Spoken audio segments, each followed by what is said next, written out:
All right, well, welcome back to Open Bible, Open Life. I'm Pastor Kyle. We are a few hours from our Multiply Night and the beginning of our Send Weekend, and I've got an incredible guest, Sam James, on the podcast. Welcome to the podcast, Sam. Thank you. It's good to be here. There is so much that we're going to try to talk about for the next 40 or 50 minutes. And right. First of all, I just want to talk about the fact that you are the most vibrant, energized 92-year-old man that I have ever met. What's it like being 92 years old? Tell us about it. It's wonderful because it's like climbing a high mountain. You get to the top of the view is beautiful. Is every decade better?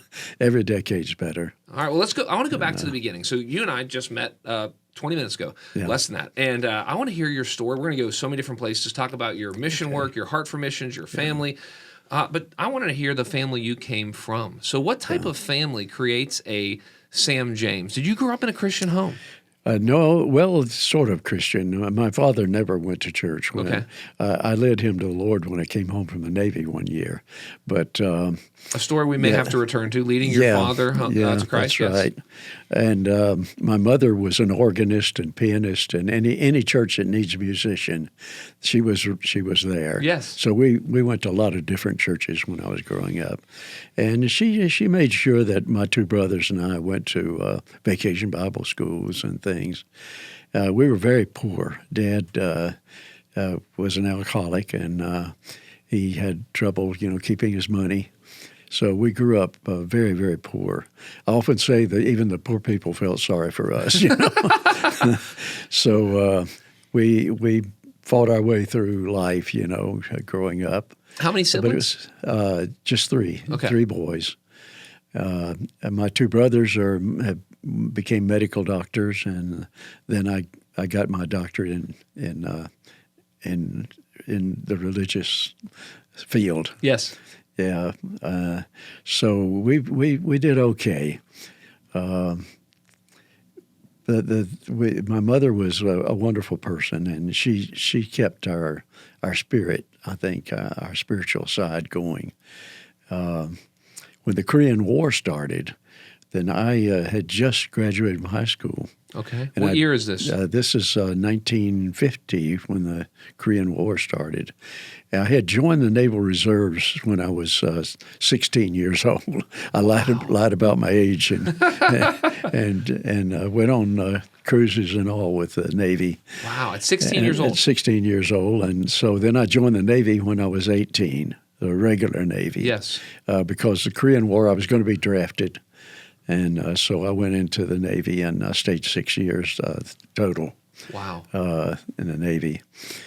I was stationed aboard a small aircraft carrier most of the time, and was first-class quartermaster. Wow. Yeah. And it was in the Navy you came to Christ? And in the Navy I came to Christ. Tell us that story. Yeah. Our ship was docked in Japan. We were taking planes over to Korea and this kind of thing. And we were docked in Yokosuka, Japan.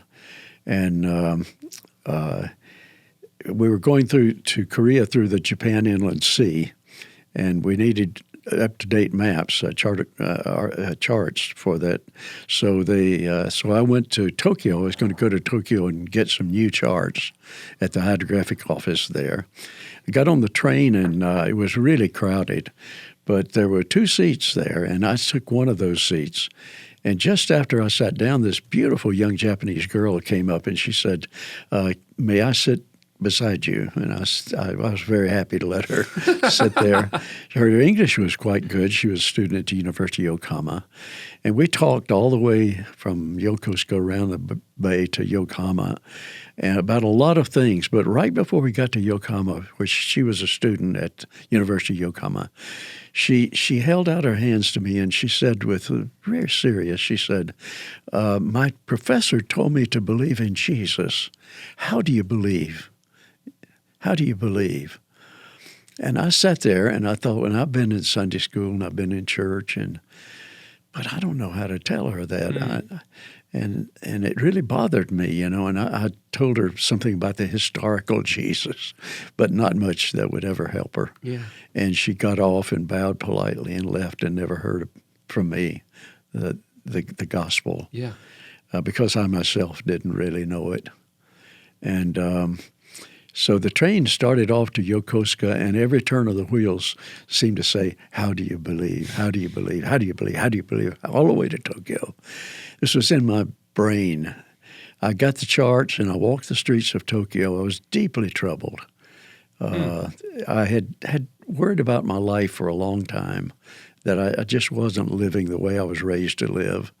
And I knew it wasn't right, and I was just a sailor, And I really wanted to change, but I didn't know how, didn't know what to do.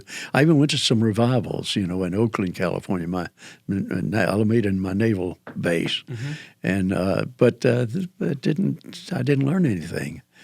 And so this troubled me. So late at night, I got back on the train and went back to my ship, and it was all blacked out because of the Korean War. And I went down, and I knew where a flashlight was, and in the wardroom there were some New Testaments. So I went in there and I got a New Testament, wow, and that flashlight, and I went up in an empty ammunition room up under the flight deck. I sat on the deck and I read all of Matthew. And I read all of Luke, all the way down to, I just couldn't quit reading, all the way down to where Jesus goes to the cross. And I read that. And all of a sudden, everything I had learned as a child in church, all the hymns, everything, yes, suddenly made sense. yes. It just this is it. This is what I've been looking for. And I just broke into tears. Wow. And How old were you? I was 18 years old. Wow. And I just knew, boy, this is the greatest thing that could ever happen to me. Yes. It was like I'd been in a fog all my life Yes. and suddenly walked out in the sunshine, Wow. Well, I couldn't quit reading that night. I read all night long. I read all of Mark and all of Luke, Yes. and all of John. I was getting to Acts. Yeah. I didn't know where Acts was, but I knew there was something there. Yeah. I couldn't quit reading. And they piped Reveille. So I had to get going, go to breakfast and I hadn't slept all night. Wow. And so it was my job to muster all the operations division on the flight deck and give out the jobs for the day. I was petty officer, And so when I finished, I was a little bit naive. In fact, I was very naive. I don't know how many of those guys were believers or went to church. Probably none of them. And I said, I need to tell you what happened to me this morning. And I said, I just had the most wonderful thing happen to me in my whole life. I came to know Jesus this morning, and I told them what that meant. Well, they were kind of shocked, and so I found out later that they were taking bets that it was $10 I'd last 1 week. It was $20 2 weeks, all the way up to a month. $40 if I lasted a month. And here it is. I've been a believer now for 60, 70 years almost. They thought this is a phase. You're not going to last. Yeah. So they tempted me a lot and made fun of me a lot. Yeah. But, it wasn't long. I realized that I wanted to tell everybody about Jesus. I just had this yearning to tell. Well, I went up on the bridge where my station was, on the bridge of the aircraft carrier, and I was looking over the city of Yokosuka, and I said to myself, you want to tell this? You want to tell about Jesus? Where are you going to tell it? Are you going to be a preacher? What are you going to do? And I said, well, I'm going to tell people about Jesus. Well, you're going back to Liberty, North Carolina. That's your hometown. You going back there to preach the gospel? And I thought, well, there are 7 churches in the city limits, and I don't know of anybody who is not a member of one of those churches. Yeah. No, I'm not going back to Liberty to tell the gospel. But I look over the city of Yokosuka. I haven't seen a single church. I haven't seen any sign of Christianity, no sign of Jesus. And this is where I need to be, is a place like this. Wow. And so that's my call to missions. So you end up coming to faith in Christ when you're not even in the United States. That's right. You're in Japan. And I was called, I became a Christian, called to preach, and call to missions all at the same time. All within the first few days of being a believer. Yeah. Okay, so this is the very beginning of 6 years of being in the Navy. Yeah, right. Do you end up connecting? Is the Navigators exist yet? Yeah. I was transferred when my ship was decommissioned after the Korean War ended. Yes. I transferred to Adak in the Aleutian Islands. Okay. I didn't transfer that. They sent me to Adak in the Aleutian Islands. It's just a rock with a bunch of guys on it. And so I went on there, and I was really hoping to get shore duty where I could start college, Yes. and get some more college. I had some already. And so anyway, I was there, and I found out there were about 4 or 5 guys reading the Bible together, studying the Bible together. So I found them, and I said, "Can I join you?" "Oh, yeah." So we started studying the Bible together. First thing you know, they asked me to teach it. And I'd been reading the Bible just voraciously. Yeah. And they said, "Well, why don't you teach us?" Well, then we began to grow. We had people coming from all over the island, to study. And we had a chapel and a chaplain, a real good chaplain, had worship on Sunday morning. Yeah. And when I left the island 13 months later, I rotated off the island to get discharged. There were 120 people there that were members of our Bible, ADAC Christian. Was that connected with the Navigators, or that was something completely separate? Well, a chief came on the island about 3 weeks after I arrived. Okay. A chief petty officer, a storekeeper, I think it was. He came to our group, and he called me aside afterward. He said, "Do you really want to know that book?" And I said, "More than anything in the world." He said, "Okay. If you'll commit yourself, I'd like to work with you." And I said, "Okay, let's go." He put me in the topical memory system. Oh, of course. Learned all those scriptures, and we just had a great time for the whole year. Wow. Growing in the Lord. Now, did you ever meet Dawson Troutman? Yes, listen. No, I didn't meet Dawson. I met Lauren Sanney. Yep. One of his disciples. But I had a choice to make when I got out of the Navy. I could go with the Navigators immediately. Yes. And get to the field right now, which really, as a kid, I'd really want to get out there. Or I could come back and go to college and really prepare myself for the long term. And it just seemed to me that I ought to get all the education I can get before I go out there, get really prepared. I'll do a much better job. So I almost went with the Navigators, but I decided, no, this is what I need to do. Well, I came back, and the First Baptist Church in Liberty, the pastor there, he said, "Where do you want to go to school?" And I said, "Well, I haven't decided." He said, "I would suggest you go to Wake Forest." It was on the old campus. Yeah. Oh, yeah, which is now Southeastern Seminary. Yeah, right. If you go in the main hall there, they still have WF on the floor. That's right. Well, I spent my first year at down in the old campus, and we had a great ministerial conference there. The Colbert Ministerial Conference, probably 100 students in it. There were 100 students at Wake training to be ministers. Yeah. Wow. Close to that. Yeah. And we had just a great group. We were going out and preaching in churches and had teams going out all over the place. And I got right in with them, went out. And then we moved to Winston-Salem the second year. Mm-hmm. And so you were a sophomore when the university moves to Winston-Salem. Right. The Reynolds family brings it here, correct? If I remember this, because right. I think the story I heard is they were like, what is it? Durham has a Methodist school. We want a Baptist school. So it's actually one of the legacies of our city is that the Reynolds family, or extensions of them, brought the university, which again became the hospital and all of these other things that have really been the center of our economy. That's right. That's right. Okay, so you come here. What's your time at Wake like? Is that a time of intense spiritual growth? It was no, not really. It was in a sense, and I say this: the religion department at Wake Forest was very different from what I got in the Navigators and other places. It was the fact that it was called the religion department and not the theology department is one of the transitions there. Yeah. So I determined I wasn't going to major in religion. Yeah.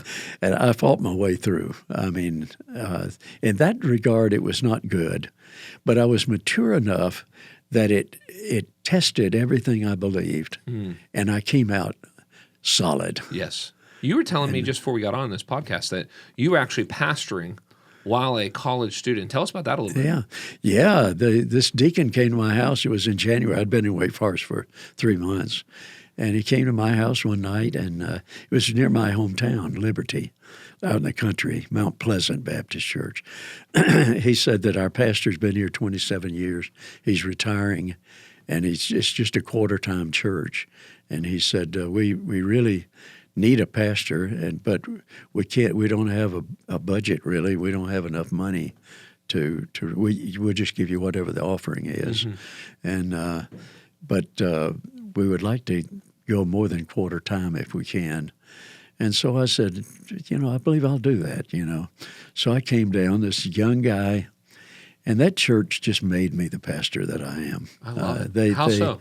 They were solid people, good country people who love the Lord and live their lives, Yes. very simply. And I began to draw in a lot of young people. And the church grew. And first thing you know, we had a budget, and they were paying me a salary, a pretty good salary. Yeah. And I got married while I was pastor there, and married Rachel, a Duke student, and so I stayed there through my whole college time and most of my seminary time. Where'd you go to seminary? I went to Southeastern. Okay. Yeah. And actually, what happened was that just about the time I was graduating, we had our daughter was born while I was pastoring there, and then we had a son born, and we were already in the process to be appointed to Vietnam, actually. Because my ship had gone down to Vietnam to guarantee security for the refugees who were fleeing from the north to the south when it was becoming communist. And so I saw Vietnam from a ship, not from the shore. Yeah. But I couldn't get it out of my mind. And so when I got back from the Navy, I wrote to the International Mission Board, and I said, I want to be a missionary to Vietnam. I didn't know anything about all that. Yeah. And they said, well, you need to finish your education and then get in touch with us. But we don't have any intention of opening work in Vietnam. Well, then just after my second son was born, we were approved for appointment to Vietnam. They decided to open work there.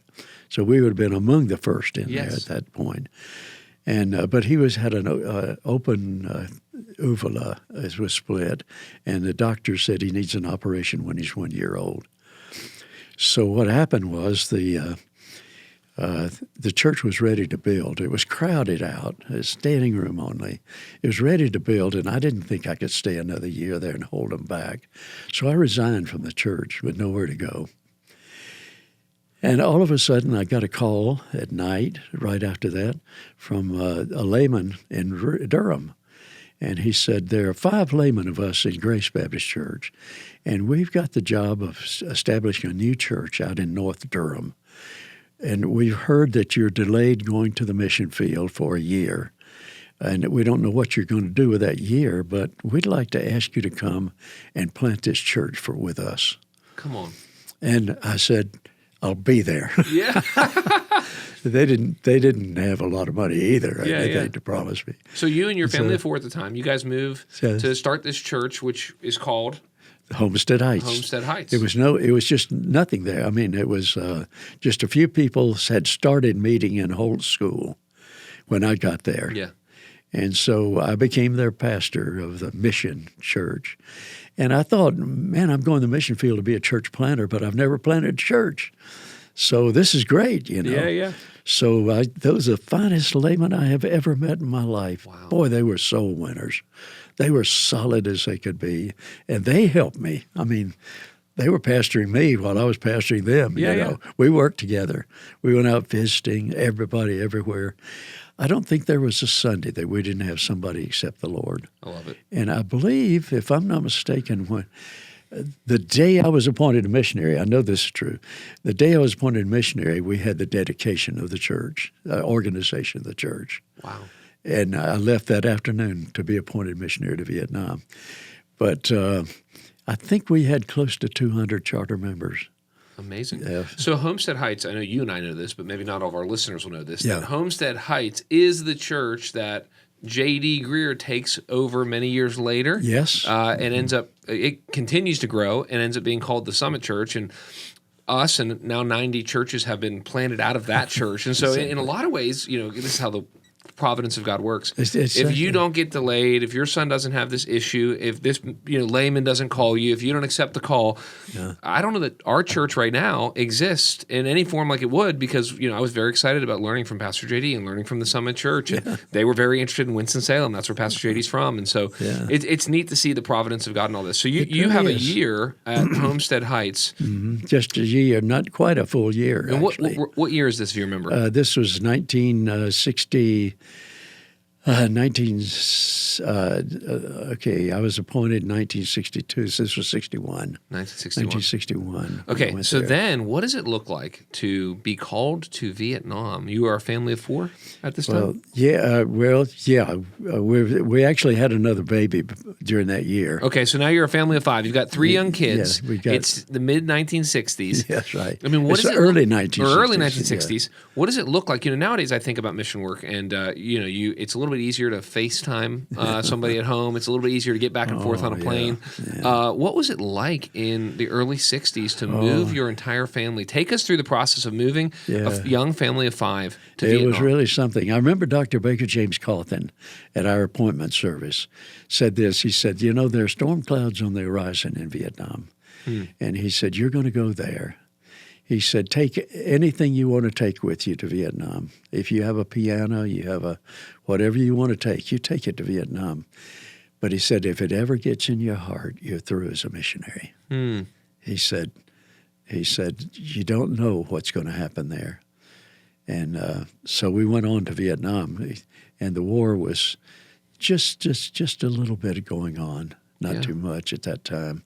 Well, when we got there, of course, we only had 3 families in Vietnam at that time. Let's see, 2 families had just come.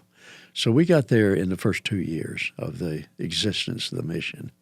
So we kind of helped shape the whole mission too. And but we moved.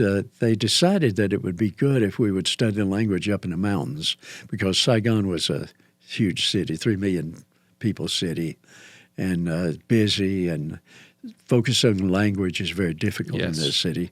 But there's a place called Dalat up in the mountains that is a beautiful place to live, but there's nobody who speaks English up there.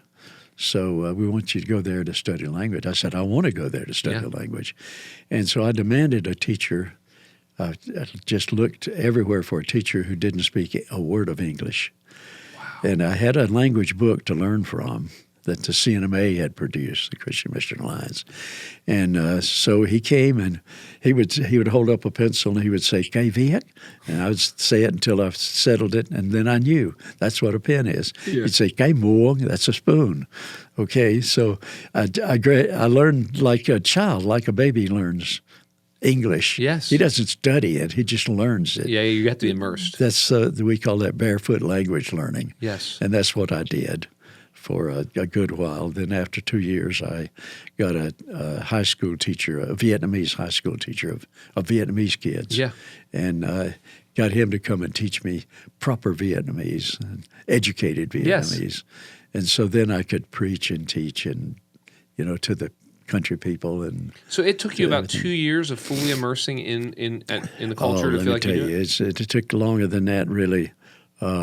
When would you say you were fluent? The reason I bring this up is I know this is such an issue with missionaries. Yeah. Even as a couple of our missionaries who are back with us this week, almost all their prayer requests are help me with, pray for help with language. Yeah, or, they come back on furlough, they lose some, they have a baby, life's crazy. They're in a more what's the Western type of city. Yeah. Everyone wants to speak English with them. I mean, that's right. A lot of times won't even mission agencies. I've heard stories before where they'll say, you can't get a car, or we won't give you certain things. Yeah. You can't come back for a longer stay until you get a certain level of proficiency in your language, correct? Yeah, a lot of places that way, yeah. And, mine is a little bit different because I opened the work in Dalat and got a small little church started there. And But a missionary was going back to the States, and we had to stay 4 years. We couldn't leave the field for 4 years back then. What is it now? Now you stay a little over 2 years and you get 4 months. Then we stayed 4 years and got a year. Okay. And so if you were close to the equator, you got 3 years on the field and then a year back here. But we were 10 degrees north of the equator. We got 4 years there. Okay. So we had plenty of time to learn language there. But somebody left the field from Saigon, one of our missionaries, and went back to the States.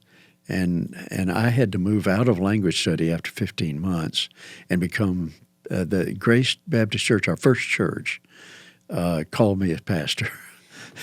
And I had to preach Sunday morning, Sunday night, and Wednesday night.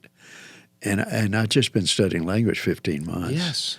And it was tough. Also, I was asked to start theological education because we had about 4 or 5 young men who wanted to be pastors. And so I became the theological educator and pastor of that church. And also I had to keep studying language because I wasn't anywhere near where I should be.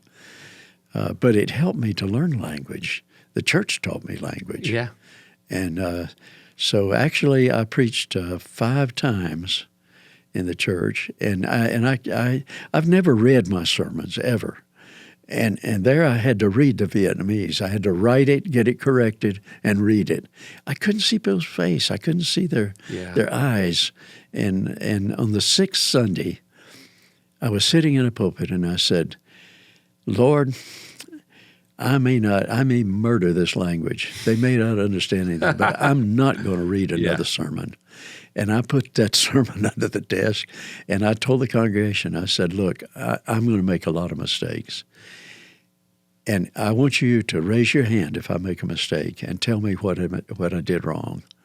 And we're going to learn Vietnamese together. Yes, yes. And sure enough, they laughed, and sometimes they'd start laughing and they'd say, we don't say it that way, Yeah, Well, how do you say it? Okay. Then I'd repeat it, and I learned. Yeah.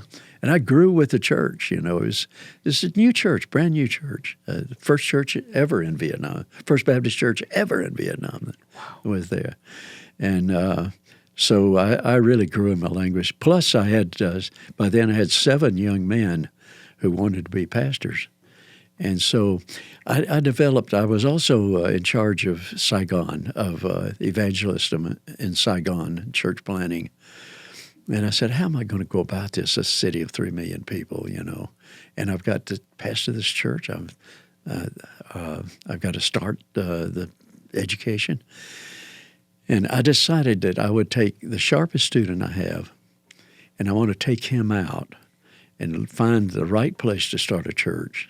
And let him help me find that place. Yeah. And then I'll preach for the first 4 Sundays. And then he'll preach 1 Sunday, and I'll preach 3.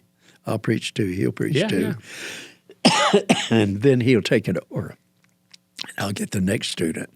I started 7 churches in my first term. Wow. Excuse me. Take your time. Yeah. So so you've got these. So when you're talking about 7 sharp students that are underneath you, are these Vietnamese men? All Vietnamese. Okay, yeah. So you're trying to start a church planting movement of indigenous local leadership, and you're able to plant 7 different churches. Now, how's your family doing during all this? How did your family transition to Vietnam? Was it hard in your marriage? How did your kids do? Talk to us about that. Actually, when we got on the ship in San Francisco, we had a 3-year-old, an 18-month-old, and an 8-week-old baby. So you didn't fly there. You got on a ship. No. We were one of the boat missionaries. Yes. Yeah. How long did it take you on the boat? 2.5 weeks. Okay. We stopped in Hawaii overnight and then went on. They checked us into a Chinese hotel on the 2nd floor. No other foreigners anywhere around. And I was there with Rachel and 3 little children. Yeah. And it was pretty tough. I bet. But then they asked me to teach at a Chinese seminary, and we taught at Wujing Middle School, and we had an ama to take care of the kids while we were out teaching. And it worked out well. We were there for about 7 months, and then we got our visas for Vietnam and went on into Vietnam. So the family were all really small when we got there. They didn't know what the States was all about. Yeah. They didn't remember anything about it when we came back in 4 years. So they became, they played with Vietnamese kids. They were pretty fluent in Vietnamese. I would imagine they became fluent maybe before you guys did in a lot of ways. Yeah, a lot of ways they were doing well. And how does the Vietnam War come into all of this? Well, there was not much. My first encounter with the war was I used to go with this independent missionary who loved to hunt, and he'd go out and preach to the tribal people. And then he had a Land Rover, and we'd go out at night with a seal beam light. Are you serious? Yeah, that's not out against the law there. Yeah. And like would ride on the cab of the church. The missionary would drive his Land Rover. I'd ride up on the cab with a tribal guy, and we'd pick up the eyes in the jungle, and he could tell the eyes. He knew exactly what that was. So I'd bang on the cab, we'd stop, and we'd stalk that, whatever it was. I'm not a hunter. Yeah. I used to point the gun and say, Lord, please don't let me hit this animal. So anyway, but it fed the tribal people, too. It really helped them back in those days. But we were out there one night in the jungle, and a runner came from the village and said, the Viet Cong are everywhere, the communists, and they're looking for you. So hide. So we got branches and put all over the Land Rover back in the jungle, and we stayed under branches and all for all night. Wow. And he ran out and he said, they're gone now. You can come back in.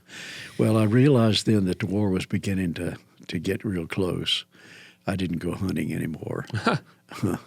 And so in 1963, the war was just beginning to burn some. And we moved to Saigon in 1964 after 15 months on the field. And the attacks were all over all over Saigon. They were attacking everything in Saigon. And so we had to be extremely careful there, and we had to keep the kids, under close watch.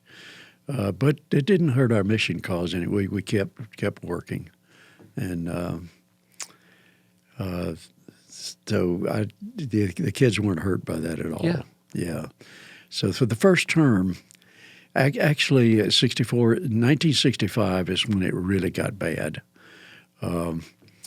These boats, Vietnamese boats, attacked one of our destroyers, and the next day we bombed. I don't know how much in North Vietnam, and that started the war actually with us, and so they began to pour soldiers into Vietnam. So in 1965, we went from like 8,000 all Americans in Vietnam to 475,000 American soldiers in Vietnam. And they began to take up every available housing and food, everything. It became pretty difficult. And when I moved to Saigon, we lived in a small apartment, and they were burning so much electricity that they was rationed. We had electricity one day out of every 3. Otherwise, and it's like 90 degrees, almost year round. And I'd sit there and fan the kids to sleep at night. Those were tough days. Yeah. And we'd have to fill fill our one bathtub and pots of water and everything else to get by for the 3 days. And I had a little reservoir on the roof, and some guy called me and said, "You need to check your roof." And I looked up there, and this monkey had jumped down in the reservoir, was swimming in my reservoir. So he wasted a lot of water there. I didn't want to use it after he got through. Anyway. But it was a good time, and we had a lot of people accept the Lord, coming to the Lord. We started those 7 churches, and they were going really good. 5 of them especially going really good. And the family was doing well. When did you end up moving back? Or what is your story? So how long are you in Vietnam? And then I know you've been a missionary. You were there for decades, but you had different seasons, and you went other places as well. I came home on my first furlough in 1966. Okay. and I had to have another missionary kind of fill in for me teaching, and didn't do much, but he was there. And I went back to Southeastern, and that was the time when they had pretty liberal faculty. Oh, yeah. This is before the conservative Well, and I resurgence. made a mistake, and several of the professors took me out to eat. We were sitting around a table, and I had particularly been accepted into the master's program, Master of Theology. And I said, I want to tell you something. I said, I need to learn some conservative theology because a lot of what I learned when I was here before, it doesn't work out there. And here's all these guys sitting around. Yeah. Some of them New Testament scholars, very liberal. Yeah, you're like, I'm a missionary. I'm a practitioner. Yes. Yeah. I need real theology. It's not working. And I said, I hope I can take some courses that will really give me some, what do conservatives believe? Yes. And I wasn't joking. I wasn't trying to criticize. I was just saying what I needed. Yeah. And some of them, one or two, nodded their heads, and Luther Copeland, for one, as former missionary. He understood. And so I did. I studied, and I finished my coursework that year, but they wrote to me on the field, and they said, we've got a lot of guys waiting to be trained to be pastors, and we need you to come on back. And I said, all I'd like is my thesis. I'd like to stay long enough. I'd have to come off salary, but I'd like to stay long enough. They said, we really need you out here now. So I put off writing my thesis. Yeah. So I stayed another 4 years overseas. In 1971, I came back, and I changed my major from New Testament. I was going to do a PhD in New Testament. And some things happened. We had a kindergarten teachers training department to train some girls how to teach kindergartens. They just didn't have them in Vietnam. Yeah. And every chapel would have a kindergarten for kids. So I started that department in the seminary, and I had them take seminary courses too.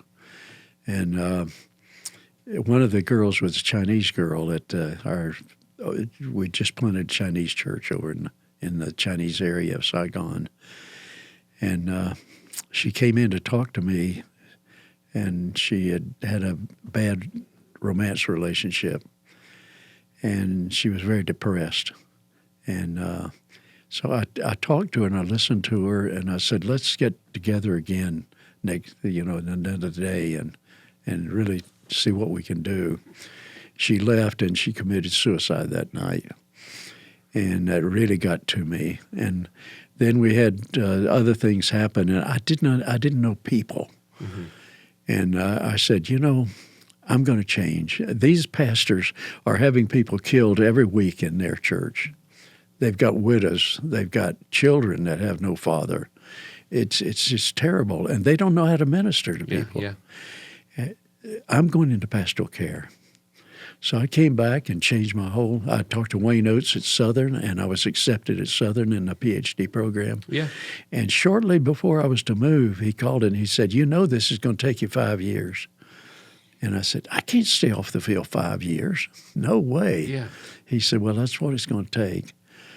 Well, the doctor ministry had just started, and I went over and talked to them, and I said, how about I finish my master's thesis and at the same time start the doctor ministry and do it in pastoral care and counseling. I had a lot of psychology at Wake Forest. And they agreed. And so I went over to the University of North Carolina, and I stayed an extra year to finish my master's thesis. So at the same graduation, I got an MTH and a DMin in pastoral care and counseling. And I did my dissertation on my project dissertation on counseling American Vietnamese marriages, because all these GIs were marrying Vietnamese girls, bringing them to the States, and it was a disaster. Oh, wow. And so I went down to Fort Bragg, and I asked, can I help down here with Vietnamese marriages? And they said, man, please. And so I did a year and a half counseling down there, marriages, and I wrote my whole dissertation on the Vietnamese-American marriage. Really? Yeah. What were your biggest takeaways? there's a lot to it. The Vietnamese are not trusting people. Trust is a big issue with them. And historically, so much is in the culture. Historically, used to a man could take a second wife or third wife until he has a son, and then usually you settle down. But if your wife doesn't give you a son pretty quick, then you take another wife and you try again to get a son. Well, then that carried over after that was done away with into guys that just had a wife, and then they had what they call a baby wife. They take a second wife to play with, and the mother would be the mother of the kids. She would be the girl I go play with. Yeah. And so every Vietnamese girl grows up afraid that her father is going to marry another woman. Yes. And every Vietnamese girl who's been married knows the fear of that. So the trust of the American man was very low of the Vietnamese men, and it carried over to American soldiers. Sense. Yes. And so that was a big problem I had to deal with, is they were always distrusting their husband. Every time he'd go out, they would say, where have you been? You know, who are you with? You know, or they would be talking to somebody at a store or something, American girl, and she doesn't understand English, so she doesn't know what they're talking about. And so that was one of the big problems. I had to deal with that. I mean, some real hard experiences there. The Red Cross asked me to go to this house that the wife had evidently disappeared and don't know where her husband is. So I went to the trailer. They live in a trailer park. And I knocked on the door, and the door cracked open. It wasn't locked or shut.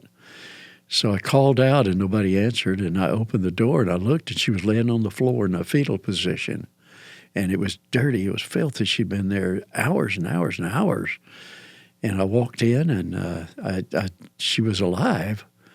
And I whispered in her ear in Vietnamese. I began talking to her in Vietnamese, and I told her, I'm here to help you. What can I do to help you? And after a little bit, she started straightening herself out. And she said, excuse me. She went in the bathroom and cleaned up and came back out and sat down. And they were having that trust issue, and he had gotten mad and left her with no money and nothing. And she couldn't go back to Vietnam. She had no money. She had no way to do it. And so I counseled her for a good while. Yeah. And we got him back home and got them together, and I worked with them. But I had a lot of different kind of things like that.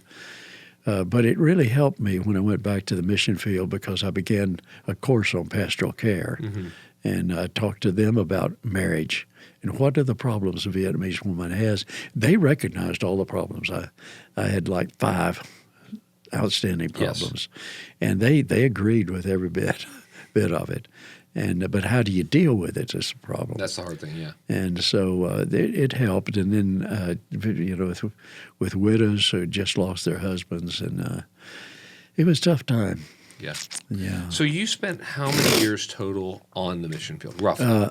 Well, 14 years. I left in 1975 when it was falling. Okay. And 75, that was 14 years. Okay, so 14 years in Vietnam, yes. Yeah. Then I was asked to become associate area director for East Asia, which was Japan, Taiwan, Hong Kong, Macau, and Okinawa. So where do you live? And I lived in Taiwan at the time. I moved up there. And I did that for 4 years. And I came back here, to decide where to go from there, I didn't know if I wanted to keep doing that. And they asked me to design the International Learning Center. So I spent 3 years here in the States designing that learning center and bringing it into being and seeing the first year through. Wow. And then I became area director for East Asia, for the whole East Asia, all the countries. And I was in that job for like 6 years. And then I came back, and they needed we had the trustees made some decisions about the seminary in Europe, and every country in Europe broke relationships with the International Mission Board. They wouldn't take any more missionaries, wow. encourage the missionaries. Cooperative Services, Cooperative Fellowship, Baptist Fellowship was their baby now because we were no longer acceptable. So I got a call from Keith Parks to please consider being vice president for Europe, the Middle East, and North Africa. And I said, Keith, that's a hornet's nest out there, and I'm happy here. I mean, our work is growing and flourishing. And he said, the trustees have already voted, and they would like to ask you to do it. And I said, I'm on my way into China to put our first missionaries in China since 1950. And I said, I've got to go. He said, when are you coming back? I said, tomorrow night. He said, call me tomorrow night and let me know. So I went on into China, and I set that up with the China Christian Council, came back, and the phone was ringing when I walked in the door. And he said, what'd you decide? I said, Keith, everything in me says don't take this job. But my heart says these missionaries are like a sheep without a shepherd out there. Every leader had resigned. 33 missionaries had resigned. And I said, I can't let that happen. Europe is too important to us. Yes. And so I said, I'll do it. So I spent another 2 years bringing peace in Europe. Wow. Where'd you live then? I lived in, first I moved to Cyprus. Okay. And then I moved to London. And I lived in London for a year. And I worked with all the unions, and we brought peace back. We got We got it done. And then I went to Keith, and I said, I'm ready to go back overseas. I just want to go back. Yeah. Well, and so they asked me to do strategy studies. And so I did 70 countries, strategy studies in 70 countries. Each study lasted 18 months. So I had a bunch of them going at one time. So I traveled to over 100 countries Wow. during that time, doing strategy studies. That was a real profitable time for all of us. And so I don't have a lot of years in one country, but I've got a lot of years with the IMB and other countries. Yes. What, over 50 years? More than that. Yeah, 57. 57 years. Wow. And counting. And counting. When's the last time you've been overseas? September. I love it. Where'd you go? Vietnam. All right. Yeah. See, that's another story. I guess I can Tell me it. We've got 5 minutes left. I've got to close us in about 5 or 6 minutes here, but I want to hear it. Go ahead. Well, let's see, where do I want to start with that. Let's see, what was I saying? You were saying about how you just went to Vietnam in September. Yeah. Well, 10 years ago, the Vietnamese, the communists destroyed our seminary. Yes. They hauled off all the books, everything, papers, everything. Yes. They closed all of our churches but one, Grace Church in Saigon. They left open by miracle of God. That's another story. We're going to have you back on this podcast. So anyway, they called me after 10 years ago and said, there's a hint that we might be able to open our seminary, reopen it. So I said, what would you like? They said, could you come out here and help us redesign it, to design our new seminary? And I got Dr. John Urett at Southeastern, and the two of us went out there in March, this past March. And it was so funny because they showed up at the executive council of the convention, the government did, and said, you have permission to build your seminary. And everybody's saying, hallelujah, praise the Lord. And then all of a sudden this little voice pipes up and says, what do we do now? Yeah. So that's when they called me. And so John and I went out and we led them through a whole program that would take them from that day until when the seminary would open. And they gave responsibilities and set everything up. Well, that was in March. And then in August, they called and said, we're opening in September. And you've got to be here. So I said, yeah, okay, I'm in. So I went out there, and I preached for the main service there, and there were 5 government officials there. This is really quite an experience. Well, I love the idea of you going into Vietnam and people seeing you and thinking you're just a tourist, and you're able to speak fluent Vietnamese to them and completely probably know the culture better than they do. Well, that's kind of another story because I was interrogated, really. I was arrested. When was this? This was back in 2006. I was arrested. But I got out of that, and I was able to keep going to Vietnam. And then in 2007, in November, I was called in for interrogation. Yes. And they told me that they were questioning everybody around about me, and they said, "You better get out of the country because they're on to you now. They know you're a missionary, and they're gonna arrest you, and you may not get out of it." And I went to the convention chairman. I said, "Please get me an appointment with the highest person you can get in the public security police." He said, "No, they're mean as you get. They're atheists. They hate Christianity. You can't do that." I said, "No, I want to. I want to meet them. I want to have my say." Yeah. He said, "I'll try." Well, a few days later, I got this rough voice on the phone. It said, "You will meet me at this address at 9 o'clock tomorrow morning. Bring your passport." It was all in Vietnamese, so they knew I spoke Vietnamese. And so I went there at 9 o'clock the next morning. I hadn't slept all night, I don't think.